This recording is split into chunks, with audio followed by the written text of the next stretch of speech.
What is going on, everyone? I hope you are all having a fantastic day. So I've gotten a lot of requests to do a video on how to create a budget, so that's exactly what we're gonna do today. And I could bore you with all of the expert recommendations on investing 15% of your income and not spending more than 25% on housing. And we will talk about some of that stuff. But I want to specifically focus on the perspective that I have experienced in my life so far, and that is budgeting for teenagers and now, in my case, people in their 20s. However, if you're just brand new to budgeting and you're just looking to brainstorm some new ways to budget your money, then the tips that we're going to talk about in today's video are definitely going to be really useful to you as well, so definitely stick around to the end. So if you want a full step-by-step walkthrough on how I create my budget and some specific tips for teenagers, people in their 20s, and really anyone who is just getting started and is brand new to budgeting, then definitely stick around to the end. As always, make sure you hit the like button, subscribe to the channel, and let's jump right into it. So right off the bat, I just want to say that there are a million different ways to go about budgeting, and we've even looked at a number of different budgeting platforms here on the channel. And yes, I'm going to give you my perspective and my opinion on how you should be going about your budgeting, but what works for me isn't exactly going to be what works for you necessarily. When it comes to budgeting and really your personal finances in general, it's really important that you try a few different things, and that's going to take some time to figure out what works for you, and that is completely okay. So use these tips and the process that we're going to talk about today as a ground floor, and feel free to tweak and change things as you see necessary, and let me know what changes you make to this process down in the comment section below. Alright, so when you're looking at getting started with budgeting, whether you are a teenager or in your retirement, you need to first understand both sides of your money. And no, I'm not talking about Abe Lincoln and the Lincoln Memorial on your $5 bill. I mean your income and your spending. Both of these factors are extremely important, and if one is out of check, then the other one is probably going to suffer as well. Now, on this channel alone, we have talked about several different platforms like Mint, YNAB, or You Need a Budget, and even SoFi Relay, which is SoFi's budgeting service. But again, these are just a few platforms that I have used and I see value in, and you should try a few different things and see what system works best for you. And it's okay if it's an old school method, like the envelope method that we're going to talk about later in the video, or even just keeping a simple spreadsheet in Excel. But whatever method you decide to go with, the first step in creating an effective budget is actually looking backwards. I know this might sound a little odd, but in order to effectively plan for the future, you first need to look at the past. Knowledge. This includes understanding how much you're making, how much you're spending, what debts you have, what financial goals you have set for yourself, and even breaking down these categories even further and understanding what your fixed expenses and variable expenses are, which we'll talk more about later on in the video. And I also do think that it's important to mention here that you do not need to have a consistent form of income in order to create an effective budget. I am a great example of this because my income fluctuates drastically right now just because I'm a college student, and the amount that I'm able to earn really depends on what time of year it is. But that doesn't matter. I still know exactly where every single dollar is going, and you might not have to be that meticulous,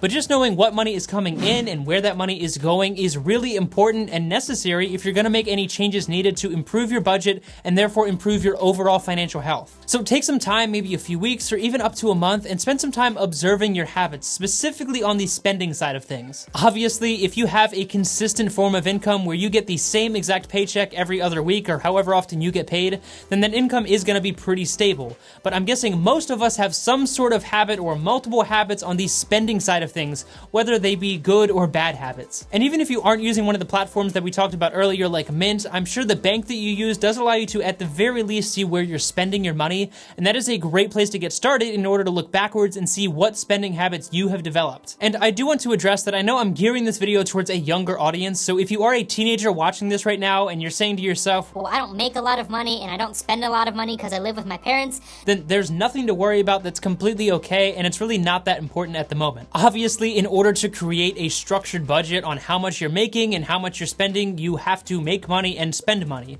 But at the moment, if you're just focusing on how to even save up for something that you might want to buy, and you're understanding this process, then you are really going to set yourself up for when the time comes that you need to make a real tried and true budget. Alright, so with that out of the way, the really simple and dry cut way that I personally create my budget is using something called the 50-30-20 rule. Now again, there's a million different ways that you could go about creating your budget, and you're gonna find a million different opinions online on how much you should be spending or saving in different categories. But that's really just because opinions on personal finance are like mixtapes in the 80s. Everyone had one, and most of them sucked. Can't tell if my jokes are getting worse or better. But anyways, the 50-30-20 rule is a really simple way to break down each aspect of your budget, and I will completely admit that this is not going to work for everyone. And also, you're probably going to want to use this method in conjunction with one of those platforms like Mint or YNAB, just to keep a closer and more specific eye on those spending categories. Okay, so to answer the question that you're probably asking, what the heck is the 50-30-20 rule? I thought you'd never ask. So in a nutshell, this rule says that you should be spending 50% of your take-home pay on essentials, which are things like your rent or mortgage, your utilities, your transportation, food, and really anything else that you absolutely need in order to survive. And no, getting a new pair of shoes each month does not fall under the essentials category, as nice as that would be. Nice try. However, that does bring us to the 30, which is 30% of your income that should go towards the non-essentials. And this is usually the category where most people tend to fall apart financially, and it's probably the reason why nearly 80% of Americans are living paycheck to paycheck. Your non-essentials are going to be the things like going out to dinner, entertainment, or going and buying yourself that new pair of shoes that you wanted. These are the things that are nice to have and that bring you a lot of joy in your life, but are not absolutely essential for survival. And lastly, we have the 20, which is 20% of your income going towards savings or investing. Now that circles back nicely to what I said at the beginning of the video, which is the general rule that you should be aiming to invest at least 15% of your income, and I do completely agree with that. However, there is one caveat. Before you're able to do that, I personally feel that you do need to establish an emergency fund of 3 to 6 months of expenses. Now, I've talked in length in a lot of my other videos on why I feel an emergency fund is so important, but in a nutshell, before you start investing your hard-earned money, it is really important that you establish that emergency fund, because if and when life happens and those emergencies pop up, you don't want to have to sell your investments in order to pay for that emergency. So, by establishing that emergency fund, you are not only giving yourself that immense peace of mind knowing that if and when those emergencies pop up, you will be okay, but you're also protecting what will hopefully become your largest asset, which is your investment account,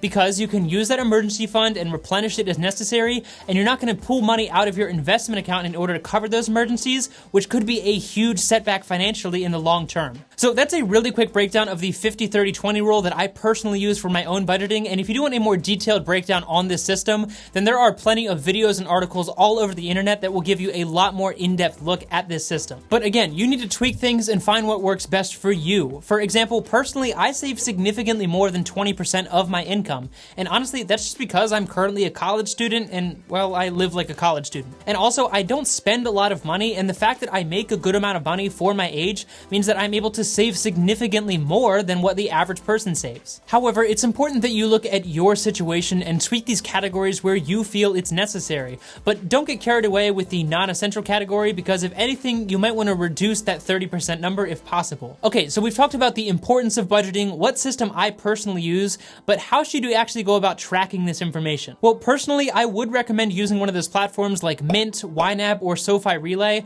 and I have done a number of reviews on a lot of these platforms on my channel, so definitely go ahead and check those out after this video, but it's really just going to give you a closer look at where your money is coming from, and more importantly, where that money is being spent. Now, if you are a younger individual like myself, then a mobile app like this is probably the easiest for you, but there's also a lot to be said for the old school envelope method, where you create various envelopes for each respective spending category, and then put cash in those envelopes at the beginning of each month, and once that money is gone in each category, it's gone, and you can't spend any more money for the rest of the month. So you can definitely give that a shot if you prefer cash, or you can also do something as simple as an Excel spreadsheet, and there are so many resources online where you can download a budgeting template right into Google Sheets or Excel. So that's my process for budgeting, as simple as it may be, and my last tip to you would be to automatically pay yourself first, which basically means automatically invest or save your money. The reason that so many people are living paycheck to paycheck and have basically nothing saved is because they are saving what is left after they spend their money.